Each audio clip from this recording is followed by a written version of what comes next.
Hello everyone, I hope you all are doing good and are safe in this pandemic. So here we from Forensic Solutions are back again with another tutorial on a most used tool, that is Cyber Forensic tool. Today we will be learning on how to work with OS Forensic. Firstly, let's understand what is basically OS Forensic. OS Forensic is a tool which is used to conduct digital forensic investigation. This tool is used to perform various digital forensic investigation, as in when we are going on to a crime scene and we find and we just take an image, or we perform imaging or cloning of a particular hard drive. So we have a particular image of those hard drives. So to analyze what are the contents present, what are the deleted files present in that particular image file. So to analyze that particular image file, we use OS Forensic. So OS Forensic, like with OS Forensic, what can we do? With OS Forensic, we can identify suspicious files and activities, we can extract evidences quickly, recover deleted data, reveal hidden areas on a hard drive. And also this tool is actually easily available on the internet, that is you can easily download it from the internet, and it is free of cost to use. It has a 30 days free trial, so you can use it for the 30 days free trial. So without any further delay, let's jump on to the video. So before moving on to the video, let me show you how you can just download the OS Forensic. So first what we have to do is we have to open our browser. You have to type for OS Forensics, OS Forensic. Here you will see two sites. You can download it from either the very first link or you can download it from the second link. So we'll go for the very first link. Also I'll just load the second link also to show you. These both are the official sites of OS Forensic. You can download it from here or else you can download it from here. So here we have two options, that is download OS Forensic 8.0, 32 and 64 bit. According to your operating system, you can download it. You have to just click on the download OS Forensic, and here you will see that the exe file has been downloaded. I'll just pause it for a time, or I'll just cancel it down because I already have the licensed version of OS Forensic. So once this is downloaded, you have to just install it on the way you install any other normal software. So once it has been downloaded, you will see an icon of where is my OS Forensic? You have to just search for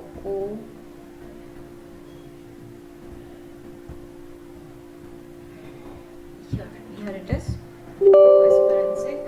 You have to just say do you want to allow this app to make changes to your device? So yes, we want to allow it.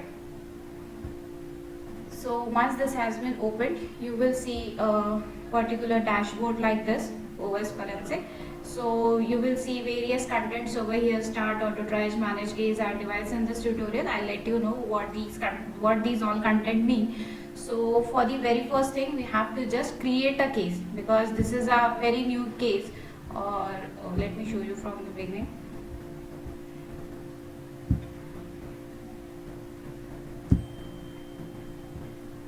Here in the start option, you will see create case, import case or generate report, and these all options, whatever you are seeing here, you can see them here also in this section also.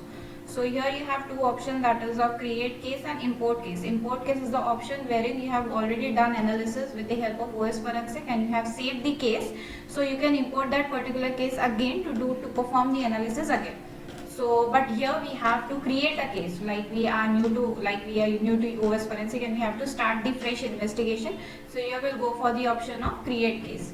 Once create case is there, you may see a form like this. It is a form just as chain of custody form. So here you have to give the details. For example, if the case name is, I have to do for hard drive investigation, because I am performing investigation on an image file of a hard drive.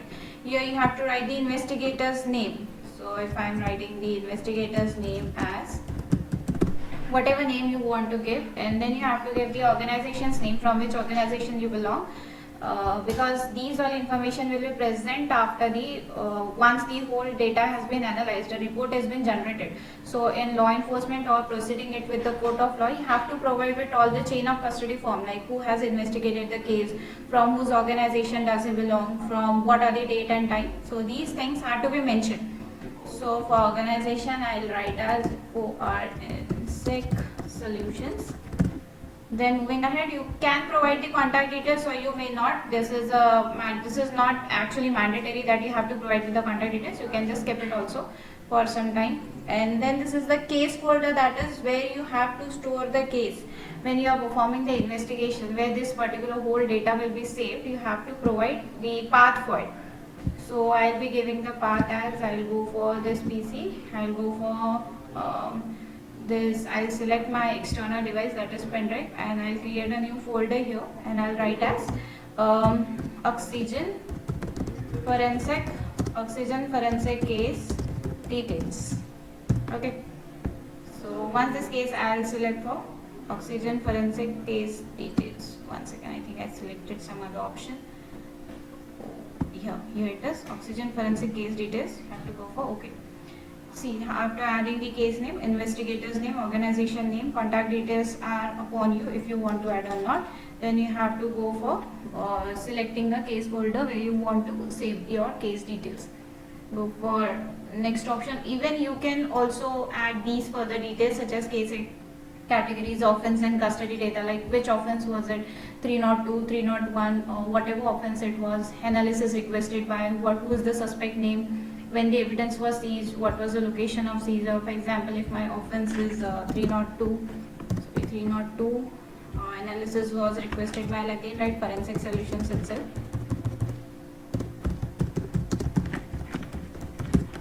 Then I'll write the suspect name over here, whatever the suspect name would be, I would write as ABCD. Then I'll go for date, time, evidence seized, when the evidence was seized. So today's date is 3rd of June. Okay, fine, we'll just make it for 2nd of June, whenever the hard drive was seized, or else I go for 3rd of June itself. The location of seizure I will write as Nagpur, and legal authority for search will write as local police department or whatever the search department was. And then you can also give the description of evidence. For here, you have to click on the add button. Here you have to write evidence number. You have to go for quantity. Quantity is how much of evidences was seized. I'll write as only one. Description of evidence, I'll write as hard drive seized from the location Nagpur. Then hard drive seized from the location Nagpur. Then also like description of evidence में आपको वो चीज़ें लिखनी है जो आपको evidences के बारे में डिस्क्रिप्शन देना है. जैसे कि मुझे एक हार्ड ड्राइव मिला है, मुझे एक क्राइम सीन है, एक मर्डर क्राइम सीन है, वहाँ पे मुझे एक लैपटॉप मिला है, तो हम लैपटॉप को भी सीज करेंगे तो लैपटॉप के अंदर जो हार्ड ड्राइव है वो जो लैपटॉप है वो एक ओरिजिनल डिवाइस हो जाएगा. So in forensics you can not just go directly analyse the original device, आपको एक उसका कॉपी बनाना पड़ेगा. तो इमेज क्लोनिंग होने के बाद जो कॉपी आती है हार्ड ड्राइव की उसके हम एनालिसिस करेंगे, तो आपको वो सारा जो इन्फॉर्मेशन है हार्ड ड्राइव के बारे में वो आप लिख सकते हैं. जैसे कि उसका मॉडल नंबर है, that is its capacity, what is its size, etc, etc. You can just write over here. This is just a format I'm showing. You can write it accordingly. You have to write as okay. So this information has been added here. This information will be coming up in the report. That is the last report we'll be generating. This chain of custody, custom fields, so basic case data, case categories we have added, and you have to go for okay. So this particular this particular case has been formed over here. This is hard drive investigation. So this is, we have created a case now. So we have to import the evidence. What evidence do we have? हमारे पास एक hard drive, मतलब एक hard drive की image है, clone copy है, या फिर हमारे पास डायरेक्ट पे सीज किया हुआ पेन ड्राइव है, तो उसका हमें एविडेंस को भी ऐड करना पड़ेगा.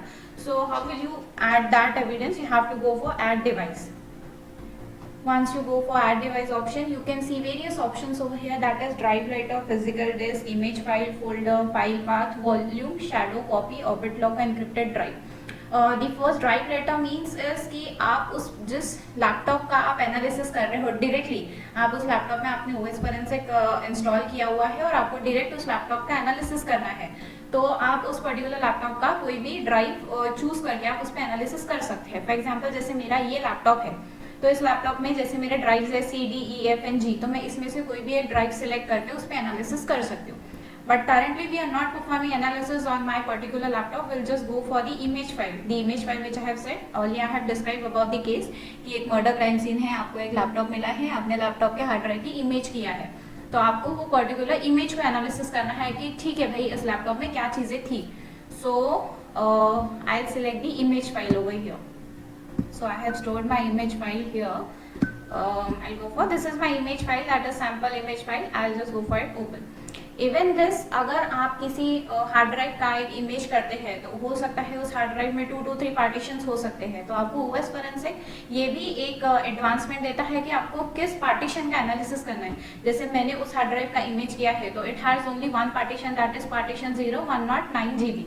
बट हो सकता है कि आगे कोई भी हार्ड ड्राइव में 2 से 3 पार्टीशंस हो, पार्टीशन 0, पार्टीशन 1, पार्टीशन 2, पार्टीशन 3. तो आप सिंगल पार्टीशन सिलेक्ट करके ओके करके आप उस पर एनालिसिस कर सकते हैं, या फिर आप पूरे पार्टीशन सिलेक्ट करके by going to the select all option okay press करके आप पूरे पार्टीशन का एनालिसिस कर सकते हैं. बट अकॉर्डिंग टू मी, अगर आप एक हार्ड ड्राइव इमेज फाइल का एनालिसिस कर रहे हैं और उसमें 3 to 4 पार्टीशंस है, so you should go for single partition. आप सिंगल पार्टीशंस लेके उसका एनालिसिस कीजिए एंड आप एनालिसिस डेटा सेव करते जाइए.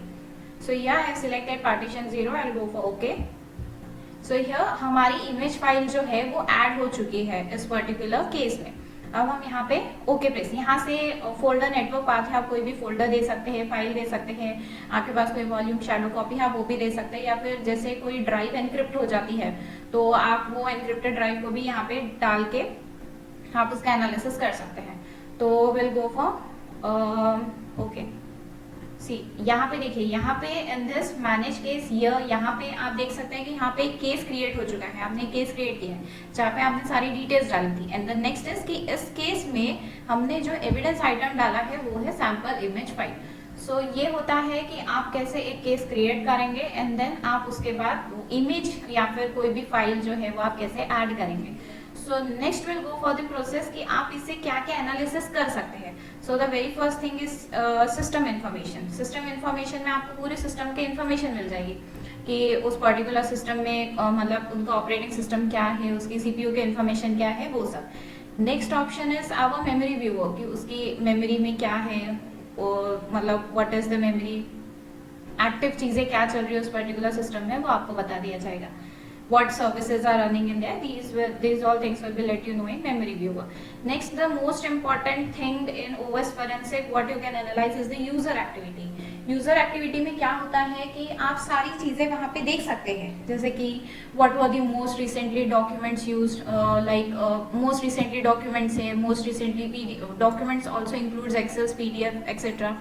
Then also you can see कि कौन से यूएसबी डिवाइसेस अटैच थे, what are the cookies stored in the particular web browser, उसने क्या क्या सर्च हिस्ट्री किया था, कौन से डिवाइसेस अटैच थे उसमें, कौन सी फॉर्म हिस्ट्री थी, कौन से मतलब फाइल्स कौन सी डिलीट हुई थी, ऑडियो वीडियो फाइल्स क्या है, ये सारी चीजें आपको यहाँ पे सर्च करने को मिलेगी. So for this what you have to do is you have to go for the option user activity. User activity में यहाँ पे देखिए सैंपल इमेज फाइल ऑलरेडी हमारी सिलेक्टेड है, बिकॉज यहाँ पे हमने यही इमेज ड्राइव को यहाँ पे एड ऑन किया था. So this is particular, so this is selected by default. So you do not have to do anything over here. You have to just see for it whether that particular image file has been selected. Once you are confirmed that yes, this is my image file which I have to perform analysis, so I'll go for scan. So the scanning process will take some sort of time to do the scanning. Till then you can visit other contents also, but I think here my scanning process have been completed. See here you can see ki most recently used documents. These are the recent documents what you can see here. So these are the documents which were recently found, which were recently found in this particular image file. जैसे कि आप देख सकते हैं यहाँ पे इतने सारे डॉक्यूमेंट्स को उन्होंने रिसेंटली व्यू किया था. ये देखिए, अब जैसे आपको फॉर एग्जांपल इसे व्यू करना है या फिर आपको ये व्यू करना है, तो you just have to click here, right click on that particular file और आप इसे व्यू विद इंटरनल व्यूअर कर सकते हैं या फिर open default program. Open default program ये होगा कि आपके यहाँ अगर एमएस ऑफिस इंस्टॉल्ड है और ये पर्टिकुलर डॉक्यूमेंट एमएस ऑफिस का है, तो आप वो क्या होगा कि एमएस वर्ड से ही ओपन हो जाएगा. या फिर व्यू विद इंटरनल व्यूअर मतलब कि जो ओएस फोरेंसिक का इंटरनल व्यूअर है वो आपको इसके कंटेंट्स वैसे व्यू कराएगा. ठीक है, उसमें कुछ ज़्यादा कंटेंट्स नहीं है, उसमें सिर्फ ऐसे ही कंटेंट्स है. या फिर you can go for open with default program. So document default program you can choose कि आप कौन से डिफॉल्ट प्रोग्राम के साथ इसको ओपन करना चाहते हैं. तो I will go for Word और you can go for WordPad और Notepad, whatever suitable you think. See here you can see कि उस डॉक्यूमेंट में क्या था, ऐसा सब चीज़ें थी. We are little behind foreign prices and all.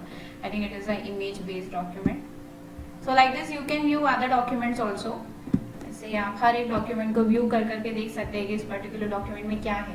And if you want to save this particular document, so you have to just select this option, or you can just select all also. If you want to select that no, I have to save all this, you can just select all, or you can select only 1 to 2 items. Like for example, I have been selecting these 3 and go for 3 items checked, and this to export list to you can select, or you can write add files to case. आप ऐसा भी कर सकते हैं, या फिर आप इनको एक एक्सपोर्ट करके अपने जो भी कंटेनिंग फोल्डर है उसमें आप सेव करके रख सकते हैं.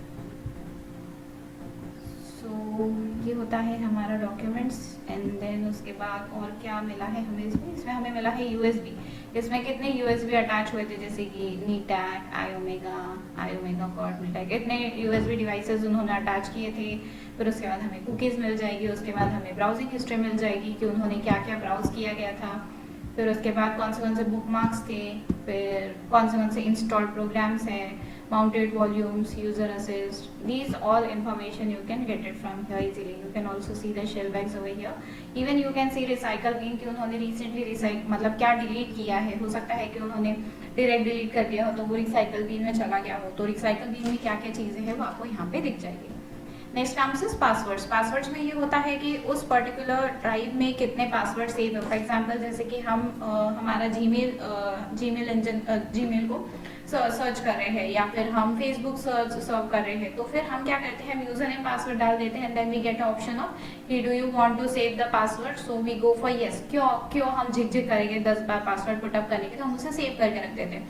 तो वो जो हमारे सेव पासवर्ड्स है, या फिर हमने कहीं और कोई और सर्च इंजन में सेव करके रखे हैं, तो वो सारे सेव पासवर्ड्स आपको यहाँ पे दिख जाएंगे. यहाँ पे भी ऑलरेडी वो सैम्पल इमेज सिलेक्टेड है, तो आपको बस यहाँ पे एक्वायर पासवर्ड्स करना है. तो जो भी पासवर्ड्स उस पर्टिकुलर ड्राइव में सेव होंगे वो आपको यहाँ पर मिल जाएंगे. जैसे देखिए यूजर नेम है, उसका प्रोडक्ट की है, यहाँ पे पूरी पासवर्ड्स की लिस्ट मिल जाएगी. Next is file name search. कि अगर आप पर्टिकुलर इन्वेस्टिगेशन कर रहे हैं, जैसे कि वो मर्डर क्राइम सीन है और वहाँ पे आपको शक है कि yes you could be involve in some psychic activities, या फिर वो कोई और चीज़ें कर रहे थे, तो यहाँ पे आप क्या कर सकते हैं, this is particular file name search. यहाँ पे आप एक कीवर्ड डाल के वो सारी फाइल्स फाइंड कर सकते हैं. जैसे कि अगर मैं यहाँ पे कीवर्ड डाल के हूँ डेथ, तो यहाँ पे ऑलरेडी डिफॉल्ट में वो सैम्पल इमेज फाइल सिलेक्टेड है. I will go for search.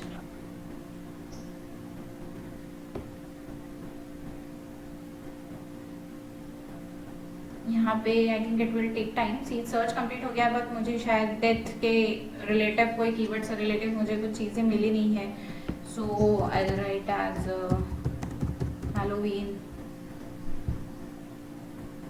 Halloween से भी कोई ऐसे की मतलब ऐसे कोई डॉक्यूमेंट्स है नहीं उसमें. या फिर हम सर्च करेंगे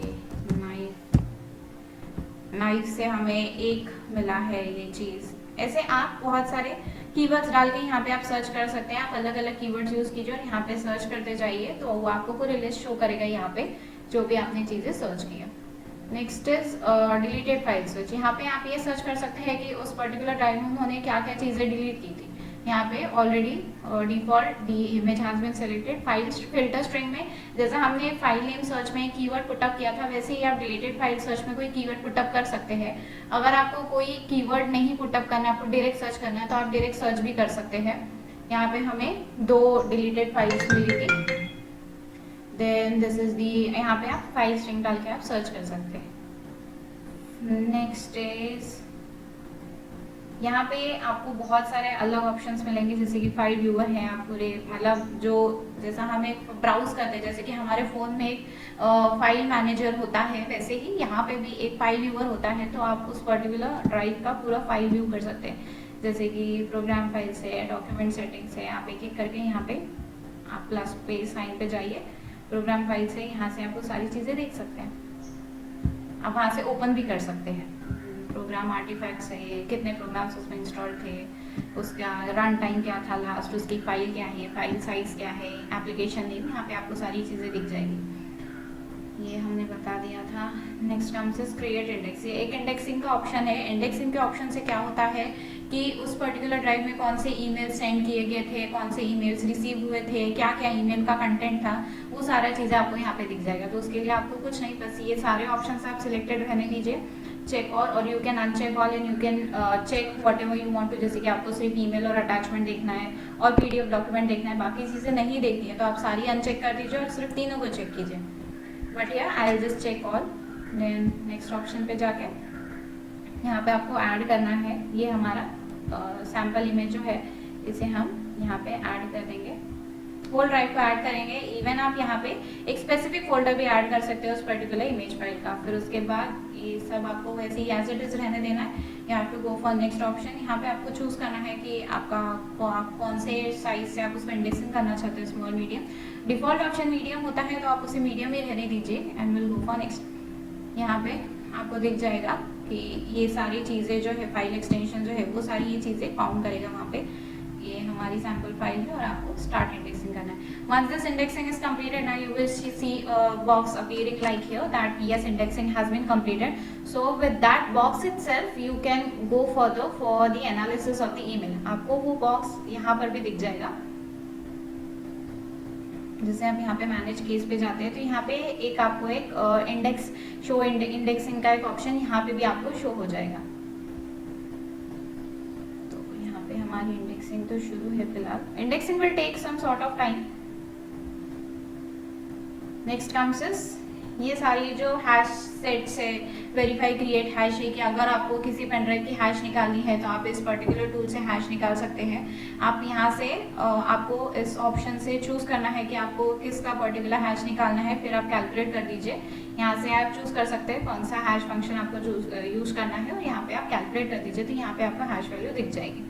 माउंट ड्राइव इमेज का ऑप्शन ये होता है कि जैसे फॉर एग्जांपल मेरे पास एक हार्ड ड्राइव की इमेज है और उस पर्टिकुलर इमेज में जैसे मैंने स्टार्टिंग में बताया था 2 से 3 पार्टीशंस है, तो उस पार्टीशन को मुझे माउंट करना है।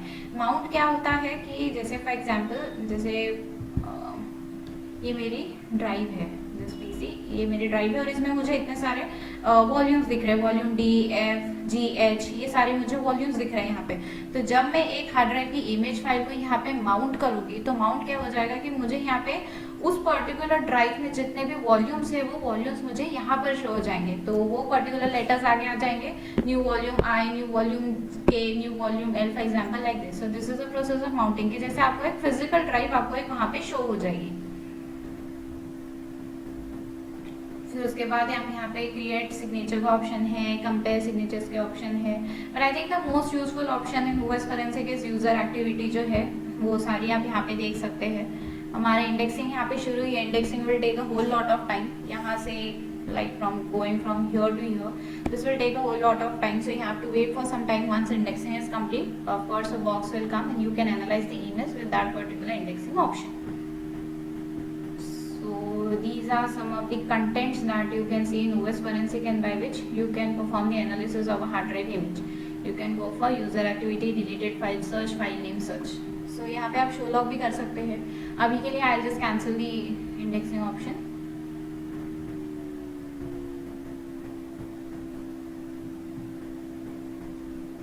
This is taking some time for cancelling indexing. Here you can see current action में आप देख सकते हैं कि चीज़ें क्या हो रही है। फिर उसके बाद आपको मैनेज कीज में जाना है। फिर उसके बाद यू कैन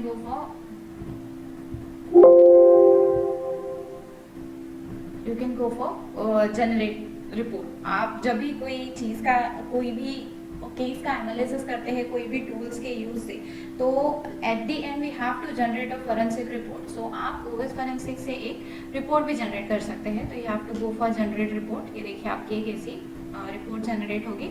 यहाँ पे आपको क्या क्या इंक्लूड करना है, ये सारी चीज़ें इंक्लूड हो जाएगी। केस रिपोर्ट इन HTML ओनली है, तो आप इसको chain of custody HTML plus PDF कर सकते हैं, या फिर case report printer friendly HTML plus PDF। फिर यहाँ पे आउटपुट लोकेशन वही होगा जो हमने स्टार्टिंग में दिया था, it will be taken by default, और आपको generate PDF copy in output location करना है। You have to go for okay. तो ये क्या होगा कि हमने जो जो चीज़ें एनालिसिस की है, whatever things we have analyse up till now, it will generate a report. जैसे कि हमने लास्ट ट्यूटोरियल में देखा था, जैसे हमने लास्ट ट्यूटोरियल में देखा था, हमने देखा था कि ऑटोप्सी कैसे एक रिपोर्ट को जनरेट करता है। वैसे ही ये एक पर्टिकुलर टूल है जो हमें डिजिटल फॉरेंसिक इन्वेस्टिगेशन के लिए यूज़ होता है, और ये भी एक अच्छे से रिपोर्ट जनरेट करके देते हैं। तो जो केस डिटेल्स ये मैंने HTML फॉर्मेट में व्यू कर रही हूँ, आप इसे PDF में भी व्यू कर सकते हैं। सो केस रिपोर्ट में hard drive investigation, name investigator, जो हमने फर्स्ट में जो डिटेल्स डाली थी वो सारी, और यहाँ पे सारी एक्टिविटीज़ आ जाती है कि आपने क्या क्या सर्च किया था और क्या क्या एनालिसिस किया था। तो हम फिर से एक बार काम करें, हमने जो फोल्डर वहाँ पे क्रिएट किया था, हम वो फोल्डर पे जाएंगे। हमारा ये ऑक्सीजन फॉरेंसिक केस डिटेल्स, यहाँ पे केस रिपोर्ट फ्रेंडली है, तो ये एक PDF फॉर्मेट है, सॉरी ये एक HTML फॉर्मेट है, आप इसे व्यू कर सकते हैं, या फिर ये हमारी रिपोर्ट बनी है PDF फाइल में, तो आप इसे एज अ PDF भी ओपन कर सकते हैं। तो I will just open it for you, आप इसे तब तक क्लोज कर दीजिए। This is a PDF and this is report. यहाँ पे OS फॉरेंसिक के लोगो वगैरह आ जाते हैं। फिर उसके बाद ये डिवाइस जो हमने ऐड किया था, ये जो हमने इंडेक्सिंग किया था, वो सारी चीज़ें हैं। सो आई होप कि आप लोगों को थोड़ा बहुत इन्फॉर्मेशन आ गया होगा कि if you want to do the investigation by with using OS forensic, तो आपको इन्वेस्टिगेशन कैसे परफॉर्म करेंगे, what are the artefacts you should look for, what are the things you should look for. So I hope कि आपको ये video पसंद आया। I hope you really like this video, and yes, if you think that you have like this video, please like and share our videos. It will really help us a lot, and also please subscribe our channels, and also please share to all of your friends and families to subscribe our channel, because not only tutorials, हम लोग बहुत सारे tips और security tips के भी videos put up करते हैं, because in this online generation हम बहुत सारी चीज़ें अभी online कर रहे हैं, तो वो ऑनलाइन कैसे सेफ रहना चाहिए। इवन अमिट्स कोविड-19 हम बहुत सारी चीज़ें, हमें अवेयर रहना है कि वैक्सीनेशन कहाँ पे है, हमें अवेयर रहना है कि डोजेस कहाँ पे मिल रहे हैं, हमें अवेयर रहना है कि कितने क्राइम केसेस है। तो हम बहुत सारी साइट्स को विजिट करते हैं, बट क्या होता है, अटैकर्स हमारे वही यूजफुलनेस, हम जो चीज़ें कर रहे हैं उसी का यूज़ करके हमारे ऊपर बहुत से थ्रेट्स आ सकते हैं। तो आप कोविड सिचुएशन में कैसे सेफ रहे, आप ऑनलाइन शॉपिंग कर रहे हैं तो कैसे सेफ रहे। Even we put videos for these things also, हम बहुत सारे वीडियोस ऐसे पुटअप करते रहते हैं अवेयरनेस के लिए। तो प्लीज़ आप सब्सक्राइब कीजिए चैनल को, इवन आपके फैमिली एंड फ्रेंड्स को बताइए सब्सक्राइब करने के लिए। और please comment down if you have any doubt related to OS forensic कि आपको इस आर्टिफैक्ट्स में से और क्या चीज़ें करनी है। श्योरली आप इसे डेफिनेटली डाउनलोड कीजिए और कोई भी फाइल या फोल्डर को एनालिसिस कीजिए, और उस दौरान if you find any difficulty, please comment down. We are really here to help you all and will really answer your question. So once again, please do like, share and subscribe our YouTube channel. Hope you like this video. Stay safe and stay secure. Thank you.